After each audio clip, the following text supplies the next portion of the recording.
And there's always this awkward moment Uh-huh. where everyone's like, "Oh, we got to pay the bill," and it's like, we can go. Don't worry, it's fine. Already paid it. And then everyone goes, "Why'd you do that? What? You deprived us of the chance to treat you, and you treated us instead. Happy birthday." Yeah. Why human do? I'm Jed. And I'm Terry. And together, we human. On this episode, we're talking about a very sensitive topic. House split bill. You know how it goes. You and your closest 12 friends all sit down for a meal. 12. And then the check comes out and you all tense up because you don't know what to do. Who grabs the check? Does everyone split it equally on their cards? Which is a burden on the waiter. Or do you do like 4 credit cards and each covering 3 people? All these questions come up. And we're not even just talking about splitting a literal bill. Sometimes we're talking about splitting the social bill or the emotional bill. It's a good way to look at these things transactionally. Exactly. Yes, because at the end of the day, friendships are expensive. Purely they take a toll. Very on. expensive in every way possible. So that's what our topic is today.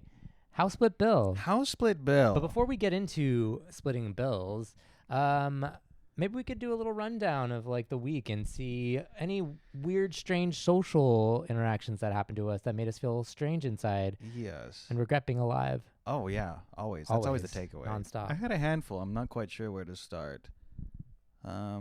The first thing that comes to mind most prominently that bothers me, this might be more of a unique thing, but I went to a clown show. Clown show. I went to a clown show. Well, that is the height of social normalcy. Oh yeah, absolutely. As everyone does, you go to your clown show, and now set the stage for me. Was it a big clown show, a small clown show, one clown, many clowns? It was a big clown show for a taping for Netflix, which I won't say what. Right. I didn't sign anything, but I'm Big assuming. venue. Mm-hmm. And my friend so generously treated me to the show. Oh wow! Okay, that's a very generous offer. Very generous, and preemptively paid for the ticket. Yes, bought the ticket, arranged it. And on the topic of splitting the social bill, which we'll get into later, I certainly owe this guy. Oh right, in a social sense. In a social sense, and perhaps in a financial sense. I'll make a way to figure out. I mean, there is something to be said about paying someone back in social currency when they paid for something financially. That can happen too. I do believe in that. Yeah. So we can talk about that a little bit later. My presence is a gift. But exactly. Anyway, this clown show, very fun, very great. Great. I realize as we're going in, we're seated in the front row. Oh my God. Front row for a big venue. For a clown show, big venue. And we should also take a real quick second to talk about clowning because I think a lot of people don't really understand what it is, but it's not just a guy with a flower that squirts in your face. And his face isn't painted. His face isn't painted. Doesn't have a big red nose. You actually, you probably know clowning more than, how would you describe, what is the like fundamental thesis of clowning? I've asked clowns to help me describe what a clown show is, and it's still not clear to me. I mean, it's unclear to me. Every time I've interacted with a clowning show, I've just felt awkward inside and averted my eyes to the ground. Yes, that happens. Yeah. I think there's some element to it where it relies on audience engagement and interaction. And beyond that, there's no healthy separation between audience and performer. Perhaps. Well, I'll get into that. Okay. This is why I brought it up. All right. So just for the record, still undefined what a clown show is. It can be funny. Can be very good. Rarely. It can be painful. Sometimes. Never. So this Terry has his opinions. But this one of the bits was I can talk about this, right? Because I didn't sign an NDA. It was for taping. But one of the bits was this duo. They're like a Las Vegas duo, and they're doing a little song and dance doing tricks. And it involves wardrobe changes by like putting one of the performers in this big tube that obscures them, and then you bring it down, and then they're wearing a different thing. Sorry, just really quick tangent. It is so funny when like on America's Got Talent, they have one performer whose pure skill is really fast changing clothes. That does happen often. It does. I feel like that happens more frequently than I would expect. It is a feat, and I will say it worked for me because they go up and they go down and be like, it's a different outfit. It's like one of those like sort of like fabric tubes, right? Yes, exactly. Yes. Yeah. I can imagine it. Yeah. So the joke for this one is that they now switch to the guy performer, puts him in the tube, pulls it out. Now he's completely nude. Of course. I'm talking full nudity. Full nudity. Can they show that on Netflix? remains to be seen. There was a lot of nudity in this show. Wow. It was a fun bit. And then, they freak out, and then they run into the audience. Yeah. And because I'm seated in the front naked row, into the audience. The guy is naked. Right. Runs to the front row, kind of in a panic. The woman who's his their duo is following him, apologizing. I'm so sorry. This is all part of the act. All part of the act. In the chaos, the woman goes up to me. I'm so sorry. She goes, I'm so sorry, and then she starts tapping my leg. I'm so sorry. And then she travels down to my foot. Oh my God. Takes my shoe off. She's clothed. She's clothed. Okay, less awkward. Takes my shoe off, and then takes off my sock. Oh my God. And then gives me back my shoe. Basically assault in my book. Yeah, well. Taking off your sock without consent. I felt violated. Violated, sure. right. And it's not even the worst possible thing to take off. But took the sock and then ran away. And so I was like, oh, surely they're going to come back and give me the sock. Yeah, of course. It's at some point you have to drop the act. The entire duration of the show. You were sockless on one sockless ankle. on one shoe. Oh my God. And for my brain, I was like, how am I going to get out of here? I can't. How can I enjoy the rest What of the show? if there were a fire? I mean, how would you run? I couldn't escape Not without my sock. one sock. You want me to escape this fire without my sock? a sockless foot?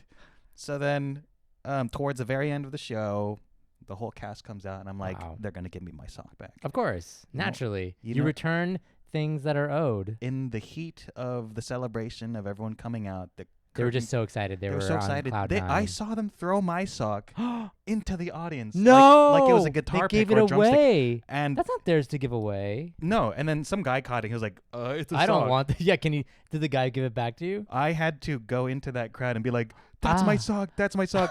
This is not a bit. That's genuinely my sock." I'm not a plant. I'm not an audience plant. That is No. my sock. Wow. And if it was one of my polyester socks, I would have been ready to let it go. But it was a that stuff doesn't wool breathe. sock. It was. This was a premium cotton. It sock. was. This is the kind of cotton that should be gracing my feet. Ugh. And so I had to fight for that sock. Absolutely. But I was appalled that that they just threw it into the audience and didn't give it back to me. All right. Well, I had to get it. I mean, I would argue that several social crimes were committed against you that night. The greatest of which I would just say is clowning. I feel compelled to defend. I mean, it's hard to be in a position to defend clowning because there's a lot of acts that don't really go well. Right. This was a great show. Okay. And consistently is a great show, but I would agree. I was subjected to a social crime.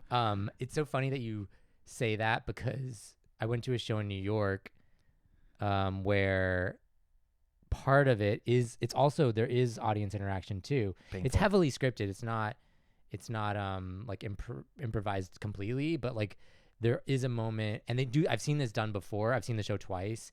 And so it happens in both shows, but there's one actor, he asks an audience member to take off a sock also. And I don't think the audience member always knows that that's what they're being asked. Yeah. Apparently they always do it, but they are asked to take off their sock and put it on their hand and use it as a sock puppet. So they don't lose the sock, but they do have to put their hand in their smelly sock that they've been walking around New York City in all day. So that's an interesting exploration of social pressure. Yeah, you're part of. You're a literally, performance. and they're on stage. They're on stage. Well, the way this was staged, the part of the audience was on stage with the performer. Yeah. Yeah. You put someone in a pressured enough situation. Oh my God, you're gonna say. Of course, for the show. No, of course I'll do that. What are you gonna say? No at that point? I mean, that's a social. If you need social pressure to get someone to do something, that's a social crime. I think there's a social contract in performance. I think so. Where there's some degree of you as the audience willing to give some energy to some the amount. Performer. But if they are demanding more from you as an audience and you don't feel like they've earned it, right, it's a very painful position to be in. I know. We got to do a whole episode on social contract between performer and audience. Because, I mean, I think there are different venues, right? I mean, stand-up, the expectation for stand-up is different from regular scripted theater. Yeah. It's different from improv. It's different from... I mean, we've been I've been in one of your sketch shows where an audience member thought he was a part of the sketch. And that's breaking the social contract. Yes, as an audience member, you laugh, you interact. When interacted with, you try not to be the funny person, and then you just contribute your laughs and nothing Right. else. Yeah, exactly. Yikes. Painful. Well, my verdict for your scenario is social crime. Social crime. I had a fight for my sock. Never thought I'd have to fight for anything in my life. but when you know you have to stand up, you do. I was not going to walk away. I was not going to walk away with one sock. That's insane. I couldn't behavior. do it. Well, I didn't have any major social crimes thrust upon me this week. I did have I would say like just like a interesting social, like awkward maybe. Yeah. Not really awkward, I wouldn't even say. It was a social thing that happened. I texted a friend on their birthday. Mm-hmm. Friend that I pretty much exclusively only probably text on their birthday. It's like a birthday friend text and that's it. And is this person an acquaintance? Check the previous episode. Oh, yeah, please ask me. This is the description. So I did the day of happy birthday. Hope you have a great, one of those texts where it's like no required response necessary. Yeah. There's no question. There's no like, it's very much like conclusive, like have a great day. Yeah. But then I received a very nice text back saying thank you. And then the sort of like, case. Oh, okay. Oh, I don't know if I sent this to you, but I'm having a birthday thing tonight and you can come by. And I was like, maybe like 6 hours away or something like that, which is like, I think actually, and you can tell me if this is fair or not, but I think if you get an invite that late, you're totally socially excused. Oh, yeah. Going. You're absolutely excused from going. Right. I think it was probably formality on this person. Absolutely. Like, I didn't think of you, but you thought of me. Right. So here you go. And not in like here's a little consolation, more of like I didn't know you thought of me and my birthday in that way. But it's very nice. And it was a very nice, like, it wasn't one of those things where it was like, oh my God, now I have to do this. It was very much like, oh, that was such a nice text to get. Yeah. I was like very much like, oh, it was such a nice text to get. And so it left me being like, okay, not every small social interaction has to be like awkward or you don't have to see it as that way. That can be a nice but thing. You can also like totally be in agreement that like, oh, hey, I can't. I'm not, so. You don't have to. Did you have to say anything to say that? So I don't know if I did this appropriately, but essentially like I let the time pass and then, cause I was doing things. Yeah. I wasn't, I mean, like we were saying, another mutual friend acquaintance of ours was having a thing, and you couldn't go because I couldn't go because you were getting your sock taken from you. Yeah, exactly. That's what was happening. But I couldn't. But I wasn't able to go to that either. So I felt like it was totally justifiable that I didn't go to. If I wasn't going to go to that one, couldn't go to the other one. I mean, it's kind of hard to forgive if you're invited to two events, one you knew about way before for longer, and you went go to the second one. one. Yeah. I mean, I would still probably choose the second one if I was closer to the person. Of course. And if I liked the person. Yeah, or if you wanted to go to it more. Yeah, exactly. And you just like go to people and be like, hey, I wasn't here. Yeah, yeah. But I did the thing where the next day I was basically like, oh my God, I'm so sorry, I missed this. Yeah, sorry, I missed this. Hope it was great. Yeah. Yeah, which I think, I don't think they would have I'm always expected trying you to be like, there. I think like my new thing is like, how do I send a text that requires no social follow-up from the other person, like, but just feels like, oh, okay, conclusive. Yeah. You can. It doesn't like definitively put a period on the conversation or whatever. It doesn't provide an obligation for them to respond. So what would you say, social verdict? Social verdict, I think you handled that the same way I would, which means you're correct. No social crime was committed. No social crimes committed. No social crime was committed. If you had more of the bandwidth, maybe you would have responded with it the same day. Yeah. But I still feel like there was no social crime committed. Yeah. Great. Okay, so should we get to it? Yes, that's right. What are we All right, talking so about? the topic of our conversation this week, another socially awkward situation. House split bill. All right. Well, we've all been there. You go to dinner, mostly dinner. I would say lunch is like a little bit less stressful. It's in the daylight. Yeah, lunch. But nighttime, once darkness hits, unemployed, things get weird. You sit down. Let's say even sit down with 6 people. Whoa. 6 people. Big So party. 6 total. By our standards. Big party by our standards. Our normal party size, 1 for me. One. That's including me. Oh, okay. Yeah, including me. Is that a party? That's a party. That's a party in my book. So you sit down with 6 of your friends. You buy a bunch of bunch of entrees, maybe a couple apps even. Mm-hmm. You get some Some people order some Diet Cokes. Yeah, a little soda. Maybe a guy even orders a beer or two. An alcohol. And then the bill comes out. Oh. The waiter comes over and they wave in. They're like, I'm gonna just leave this to anytime, no rush. Yeah. Anytime, sets it down. Right. And suddenly everyone's chair turns away. Oh, who's gonna grab that bill? Yeah. Because I would argue that there's two sort of not good positions to be in when you grab the bill. One is the person who has to itemize and split it up, which, what a drag, right? Yeah, what a drag.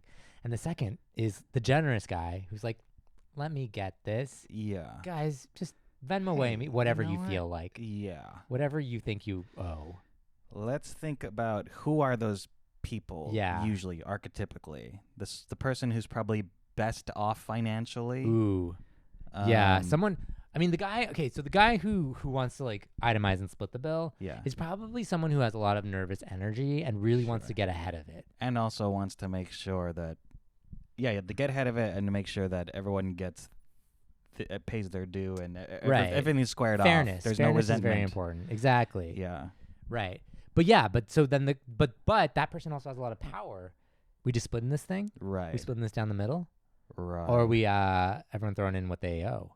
That's the question. Yeah. That's when you get the complicated orders like, oh, I had an alcohol. Yeah. Then you're like you can't split it down the middle. When you order a drink and no one else does, you gotta know. You gotta know. throw in some extra. Yeah. But the guy whoever has to like grab the bill has to decide. Honestly, they're brokering peace at that point. Yeah. Because they're like, what are we doing here? Yeah. Is everyone throwing in a card?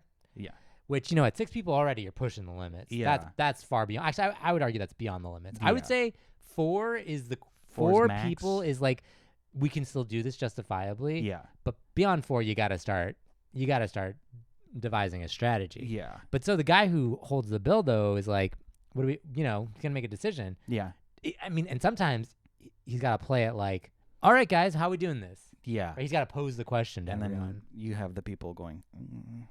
You got some people looking aside, shuffling through their pockets, feeling my wallet. Yes, I'm not sure. Yeah, which is Venmo, which is a Venmo situation. Is this a Venmo situation? Because like if you think about it, and look, I'm not gonna name names or anything like that, but some people are really good and some people are really bad about paying their Venmo. I'm sorry.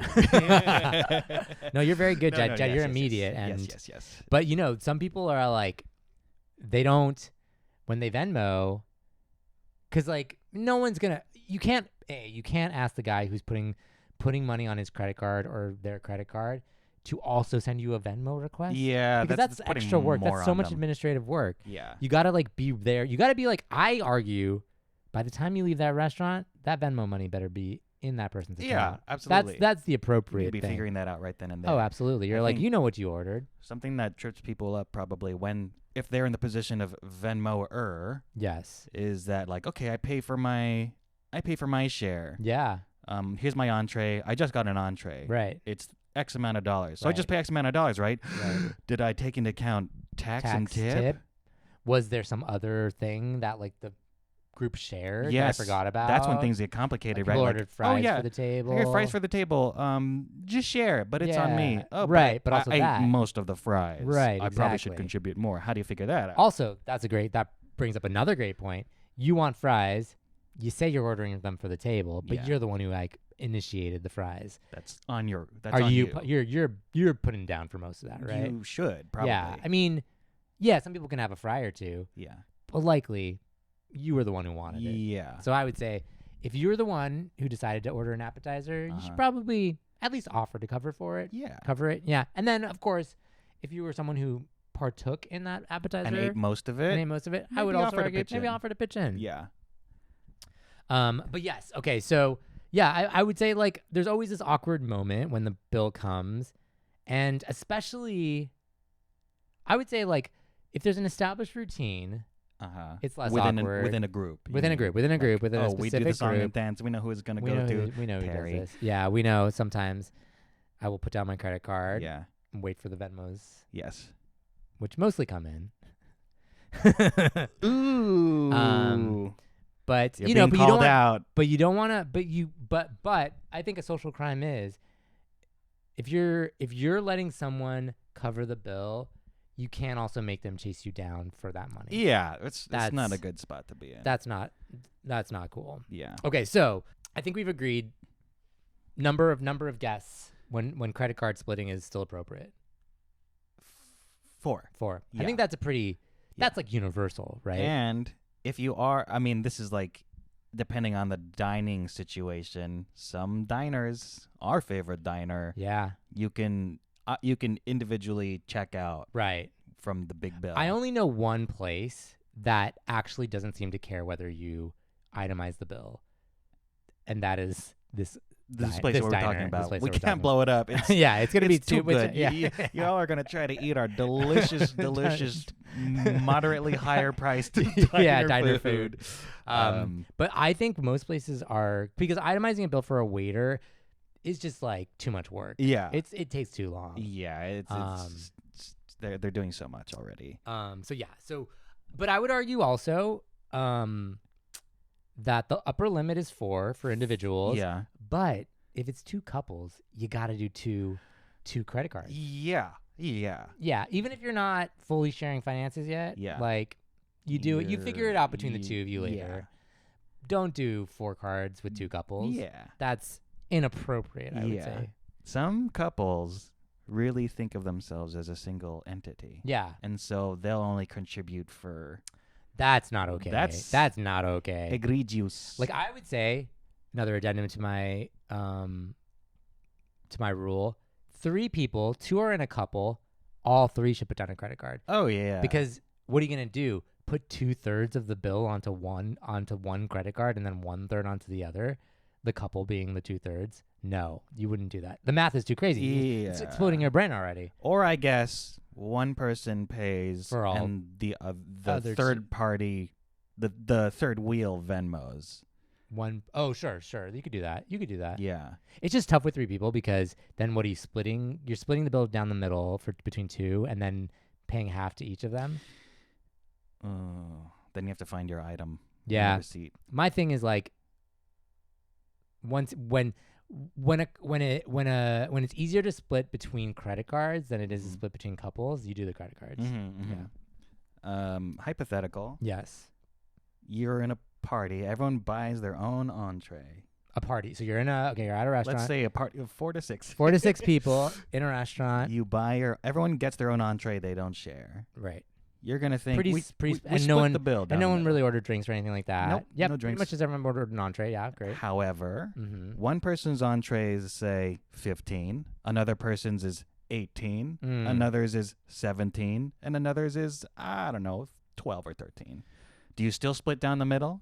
I would argue it depends on the established relationship and on, to be honest, the relative affluence of each person in the group. So I always try to be aware if like some people are making far less than other people, or if they're if you know one of your friends is struggling, you should be the one socially to say, hey, I'm gonna put in, and you don't even have to say let's all do this, but I'm gonna say I'm gonna put in I'm gonna cover my full meal, because then you're saying to the group, we're all covering our full meal, and you're saying to the person who maybe is like purposely ordered the cheaper meal because they're trying to save money, that they get to pay only for their share. Yeah, that's really nice. I will argue, but like let's PSA right now. Everything's too expensive. Everything is too expensive. So going out is expensive. So I get it. Everything sucks. Everything's tough. Tipping is too expensive. Meals are too expensive to start. Service charge plus tip, yada, yada, yada. But I will argue you're agreeing to a social contract when you go out to eat, which is you got to leave room for we're going to do what social consensus is. And that could be evenly splitting the bill, even though you bought a slightly cheaper entree. Yeah. So you could run that risk. Yeah. And I think that's fair. Yeah. I think when it comes to, like, if everyone's relatively equal in what they ordered, and the price difference is, within a reasonable range. amount, right? Like, you're not ordering, like a filet mignon when everyone else ordered, like, a grilled cheese sandwich. Which is one of the things our favorite diner offers. I would much rather have a grilled cheese. I love a grilled cheese. Oh my God. Delicious. Anyway, this is just a minor thing, but as the waiter, yeah, who do you pick to usually the waiter will go to the person who ordered and be like, here's the bill. You're the head of the table. Sure. Sometimes they're diplomatic and be like, here, just very broadly to everyone. Absolutely. I think normally the fair thing to do is just to kind of like wave it about and say it's here for whenever, placing it in some middle territory where people can reach. Yeah. Most people can reach. I think that's probably the safest bet for the waiter.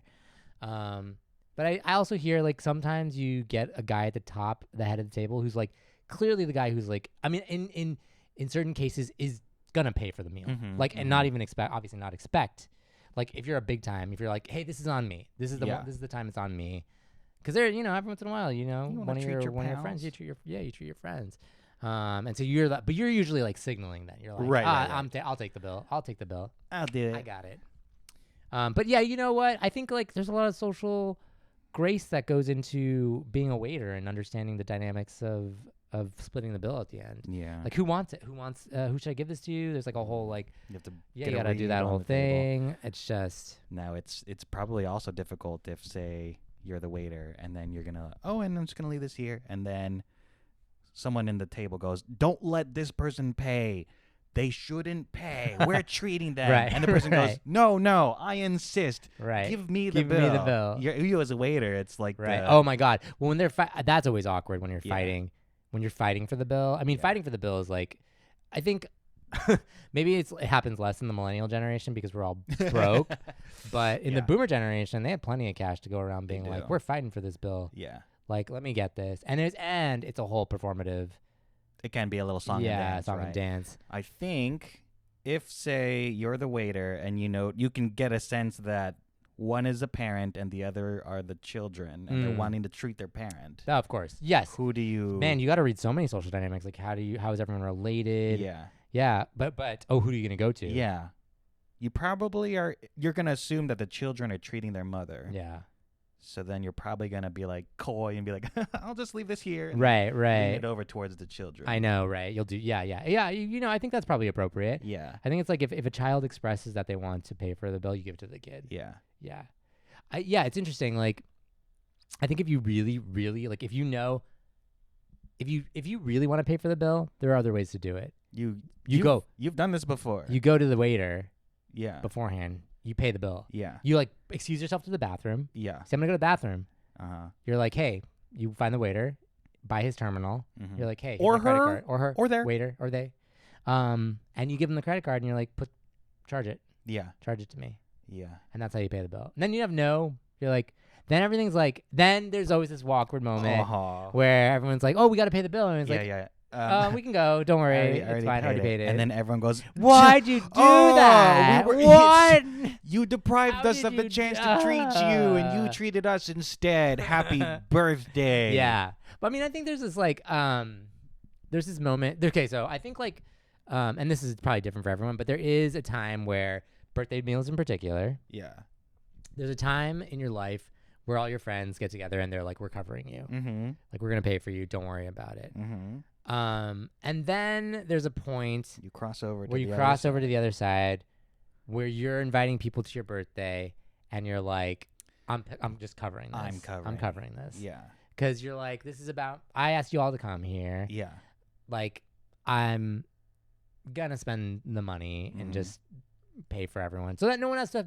Also, it's the gift of not having to figure it out. Yeah. It's not just about the money. It's about like, no one has to worry about what's gonna like bridging that social awkwardness of like, no, we'll get you, don't worry. Like, or how do we want to do this? And, and then you're watching all your friends pay for you and you're just like, we could have avoided this. But then you're also maybe the neurotic person who got paid for it and was like, I fully got this filet mignon expecting I was going to pay for it. And now I just added to your bill that you covered so generously. You know what I heard? Actually, it's like, if you are planning to take someone out for a meal, don't tell them that you're paying for it until the very end. Oh, because then they're gonna that's gonna affect their choice. People who would have bought the filet mignon knowing that they were gonna pay for it, or were gonna get it, they were gonna get it. But the person who's only going to do it because you offered to pay, not a great friend, A, Yeah, but yeah.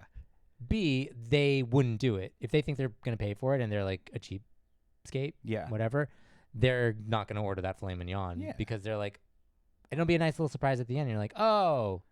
Then they would be like, I would have, if I had known you would have been paying for me. Then they say something like, if I had known you'd been paying for me, I would have bought the lobster and the surf and turf.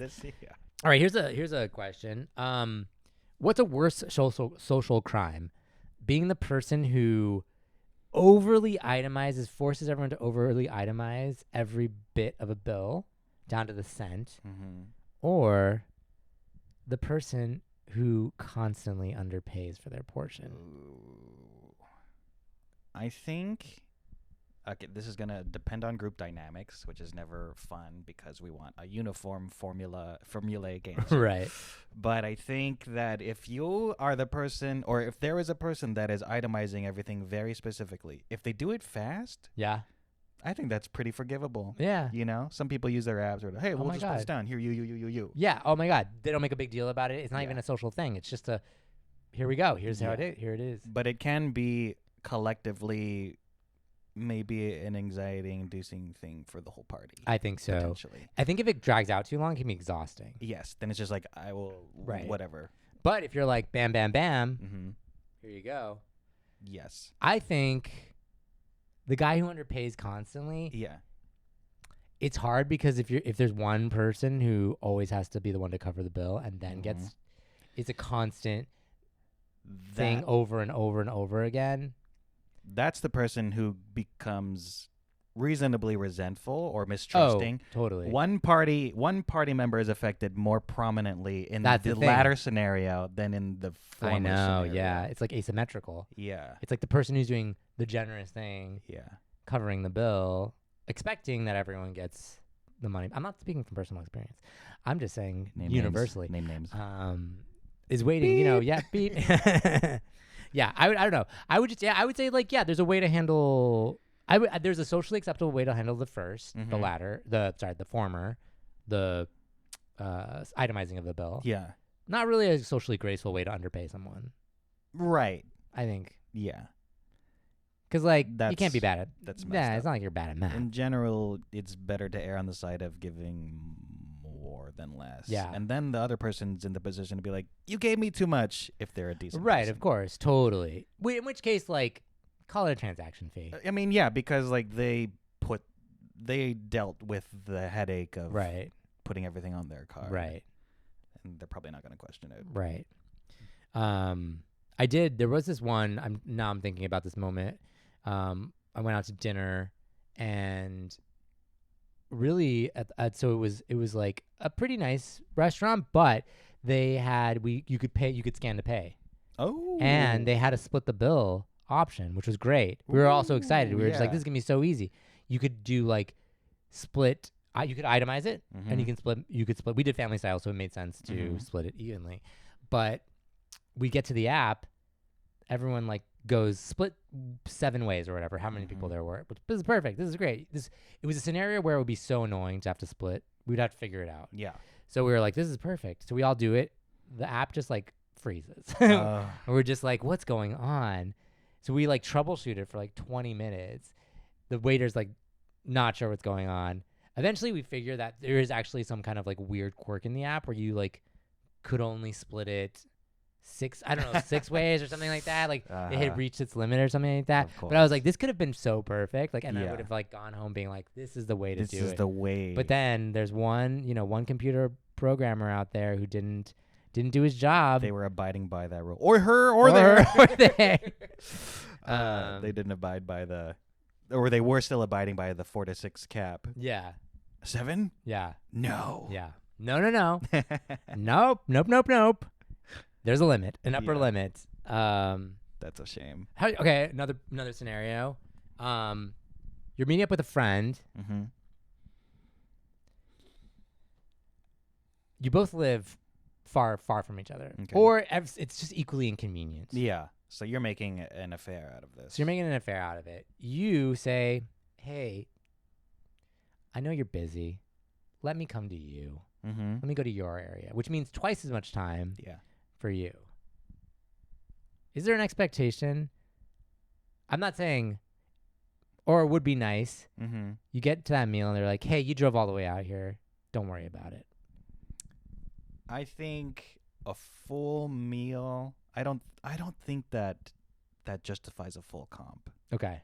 I mean, how many hours are we talking? No, yeah.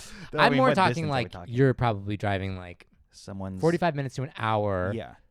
to get to the person. Yeah. To make it specifically convenient for that person. Right. I think that, well, I mean, hypocritical of me, but if I were in that position, I would offer some degree of compensation. Either like a, hey, dessert's on me. Right, something like that. A smaller item kind of thing. Absolutely. An entree, I don't Probably necessarily depends think on how expensive the entree that's is. also what it is. Right, yeah. right. And it's not. I would argue it's not expected, but it's sometimes it's a nice gesture. Nice gesture. It's a nice gesture. Optional. Yeah. And considering like you came all the way out here, Yeah. like let me get this. I think there's got to be some acknowledgement of you came all the way out here. Right. So thank you. There's also this other scenario I'll pose, which is like, and I think it happens both ways. So it's like, I'm visiting your town. Sometimes I've seen it go both ways. It's like, I'm in town, don't worry about it, I'll get you. I've definitely been that situation where it's like, like let me treat. I don't like. But you're the visitor. You're the visitor. Yes. Sometimes you're the visitor. Yeah, and you I've treat. I've been like, let me get this because I don't see like it's like I'm on vacation dollars mindset. Whereas, but then there's I've also maybe this is more familiar to you, have the experience of like, let me treat.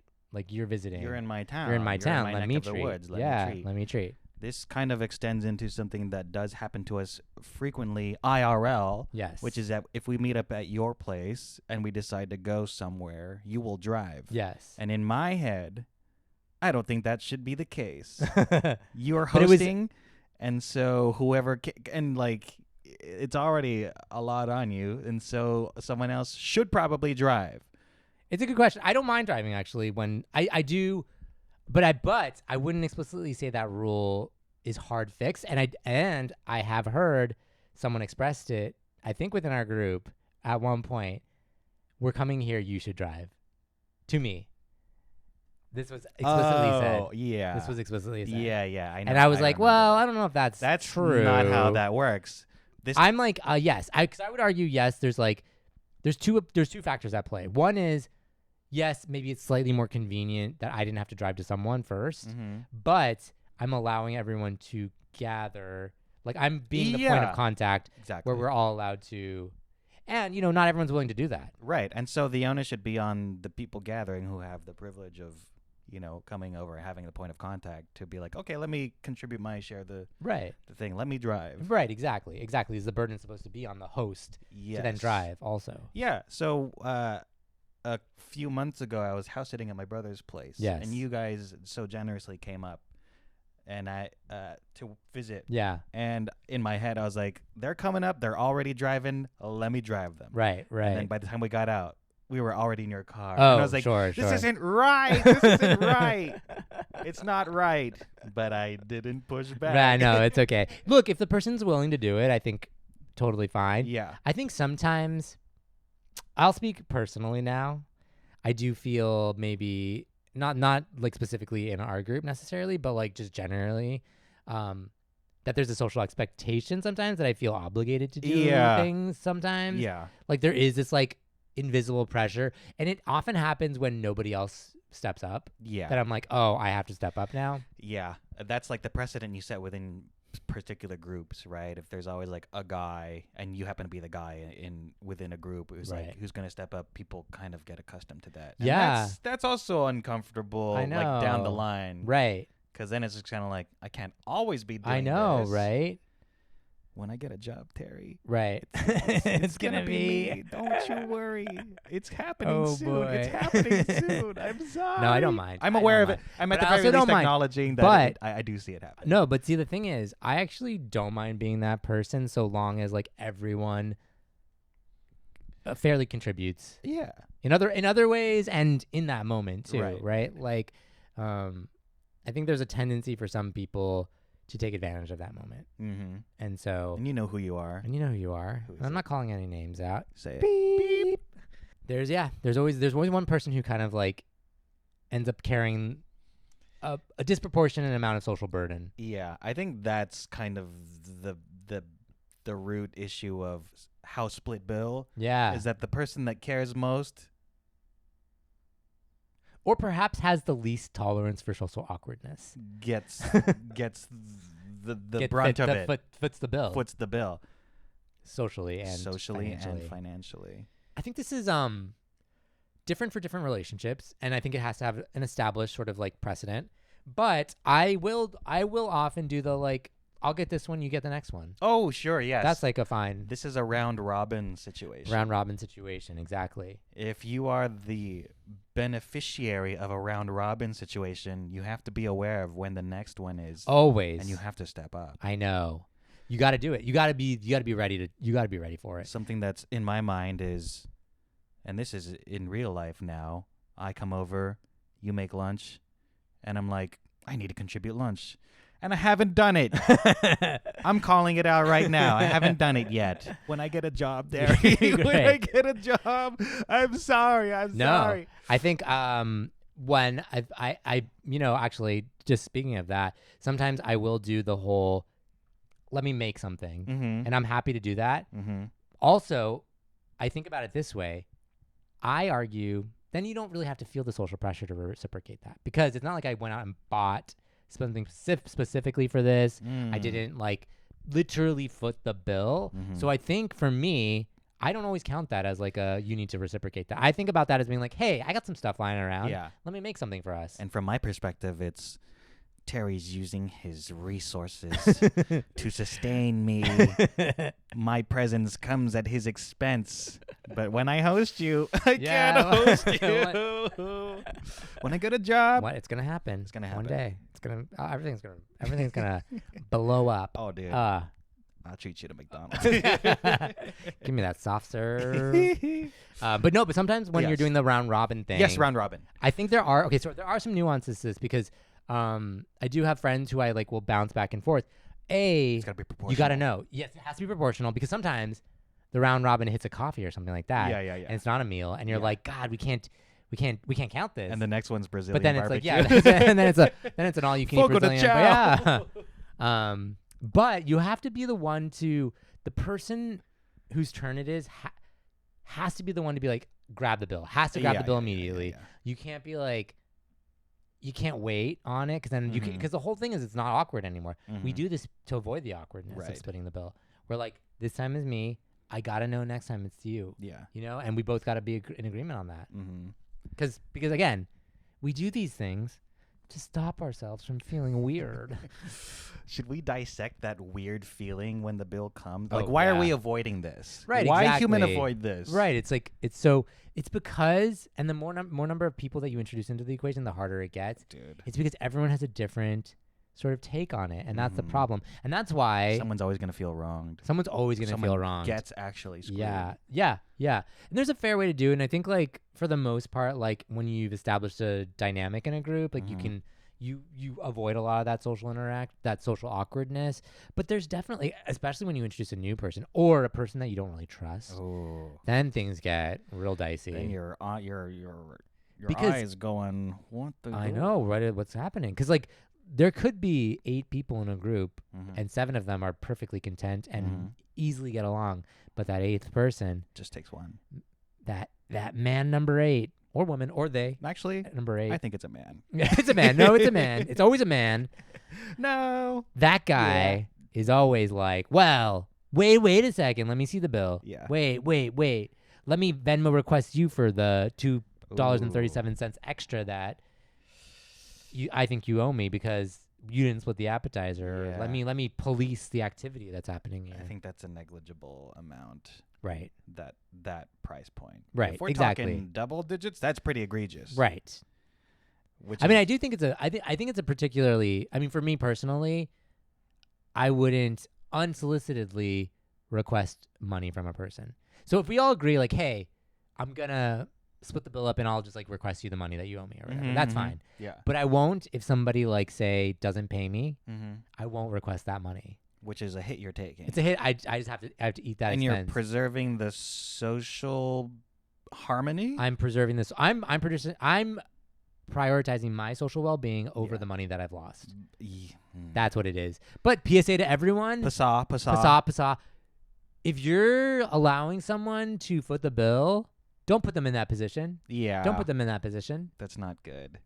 It's not okay. Yeah, because sure, maybe your own personal harmony may be preserved, but I'm sure a fair degree of resentment has to be suppressed. Yeah. And that adds up. Yeah. And then it's like, oh, are we all going to eat? Is so and so coming? We're not going to go. Okay, let me just either not go or get ready for or maneuver a situation where I just I'm not myself. Definitely putting my credit card down when this person's there. Maybe I'm just getting a water. Yeah. And I won't be responsible for anything. Right, exactly. Name they names. really destroy. Yeah, name. Beep. Yeah. So you know what? Don't be that person. Don't.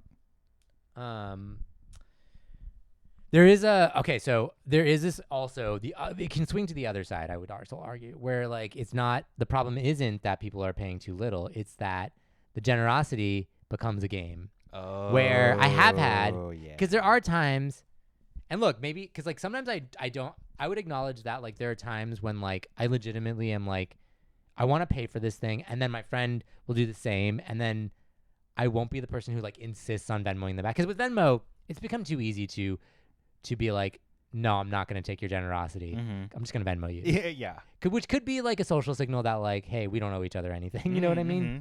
But with my like really good friends, I'm like, oh, if you're gonna cover it, I'll cover you next time. Like I'm very much like that. Yeah, that's and I try to be generous as much as I can. You know, as much as it feels like fair and doesn't create any more social obligation. Yeah, that's a trusting relationship. That's like I'm gonna see you again, and in the next scenario, yes, we already have a rapport. We have like a pace. We know the patterns. Yeah, I got you next time. Right, exactly. But there can be this like fight that happens, and I've had it happen before where you're like, it's like I'm paying for the bill. Yeah. You get a Venmo and you're like, no, you're not Venmoing me. I'm Venmoing this back. I'm sending you back. And here's a little something extra as punishment. Yeah, exactly. And you just keep going until it goes up. On. They'd be like, we can't do this game anymore. We're just like, I have no more money in my bank account. There's nothing left. So there is a scenario where you can weaponize generosity. Yeah. And it's pretty effective. Yeah, absolutely. If the person that you're weaponizing it on has a decent conscience. Oh, absolutely. Yes. Okay, here's a good. I actually do think this is a kind of an interesting thing. Do you think rich friends should have to subsidize their poor friends? I think that's an awkward position to be in because for some people, I mean, in the same way that like if you have a big party, everyone feels differently about it. Right. If you're the poor person, you might still have. I don't even think it's pride. It's just like a sense of like integrity to be. Oh, like, absolutely. No, I don't want to constantly feel like I'm being taken care of. Just let me do my share. Yes. And then it's also hard because just because you make more, your friends aren't entitled to that either. No, exactly. And also, I would argue that like just because someone makes more doesn't mean that they're more well off because they could have more financial obligations than you do. You know what I mean? It's a lot of times that people who have a higher salary or seemingly have higher salaries have more like things to pay for in life, and everyone's always expecting them to pay for things. Right. But you know what I would actually argue? Not that you are obligated as a friend to literally subsidize your friends who make less money than you, but I would argue you should always be aware of how much people can afford when choosing the place that you go. Yeah. Which is why I love a diner. I love a diner because it's well, no pretenses. We love a diner because the food's not great, but it's fine. Yeah. The prices are now not amazing, but they're not terrible. Yeah. But you can bring anyone to a diner. Casual. Pizza in a diner. You can always bring, like Michael Scott says, everyone loves pizza. The richest man, the poorest man. I think a diner is great because like it's a neutral ground where pretty much everyone can afford to buy something. Mm-hmm. And I think that is a gift socially between friends who do not make the same amount of money. Yeah. I've been in a situation where this is a separate friend group, but we were all planning to go eat somewhere. And it was a round robin in the sense that one person picks. And that's kind of like a fun thing. But someone picked something a little out of the range of someone else within the group. Right. And then there was pressure for everyone to be like, yeah, let's do this. And the one person was kind of like, yeah. Yeah, you got to know. You got to know that turns a fun night hanging out together into a stressful night. You're seeing the meat pasta, and it's just like, oh, that's $5 right there. Another bite. Oh, that's another $5. Yeah. How about we do a quick little lightning round, and I'll just like we could both come up with scenarios, but like, do you offer? The question is, do you offer to pay or do you not? Okay. And in this hypothetical, we have money. We have money. Let's say we have a little bit of spare money. Okay. And it's a moderate price. It's like it's a ticket you can afford. Okay. Without having to think too much about it. Okay. Your friend's birthday is that week. You're not gonna see them. You say, let's go grab some food. I'm gonna cover it. You're gonna cover it. Yeah. I think that's probably that's within the period of time within their birthday, and it's sort of implied that I'm gonna treat you. Yeah. Do I have one for you? Your friend is coming out of town. They never been to your city. Did we kind of cover this already? I think we talked about it a little bit. Yeah.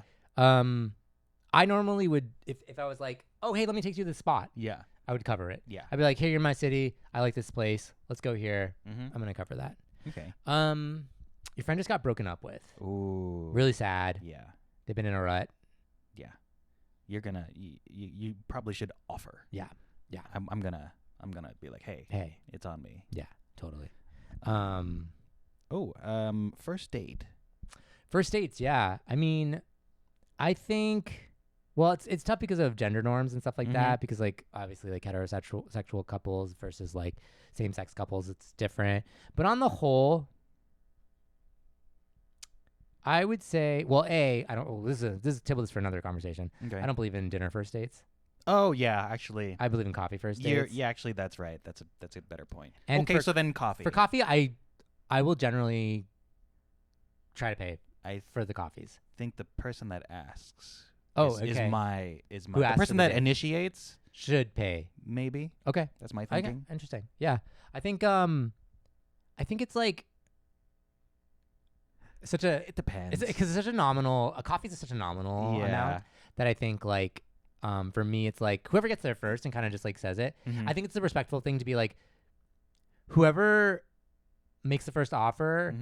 It's like, oh, thank you so much. Like, we're not going to fight over this. Okay, like, I think that's, like, actually the appropriate thing for a coffee. But I think people are probably defensive because some people will weaponize that and be like, I paid for your coffee. Yeah. Yeah. Just how you going to Well, you don't want that. Of course. No. Yeah. And I think that gets into a lot of stuff, especially with women.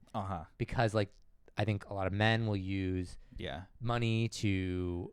Oh, so you don't want to date anymore? Give me back my money for the coffee I paid for. Oh, my God, we see those all the time, right? Yeah. Or, like, you know, I would, like... Favors? There are some women who want to be treated. Pay. Or also that too. Yeah.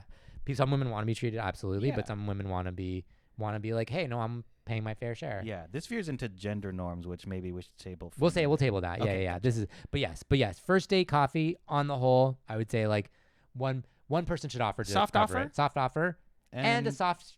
Thank you. Yeah. Like no argument around it. Yeah. Like don't fight over like $5 or whatever. Yeah, I think that's right. Okay, how about like siblings? Oh. Like that's like a different, like you guys decide to go out. Yeah. I happen to be the youngest. And so I will usually be the recipient. Yeah. I think that's fair too. I think like when it comes to, you have also more clarity into people's finances when you're in a family. When you're related to them. So you know. If I come upon a surge of wealth, though, you better believe I'll be taking them to McDonald's. Oh, absolutely. Give me that soft serve. What about you got a new job, you like, you know, something exciting happened, you got a promotion.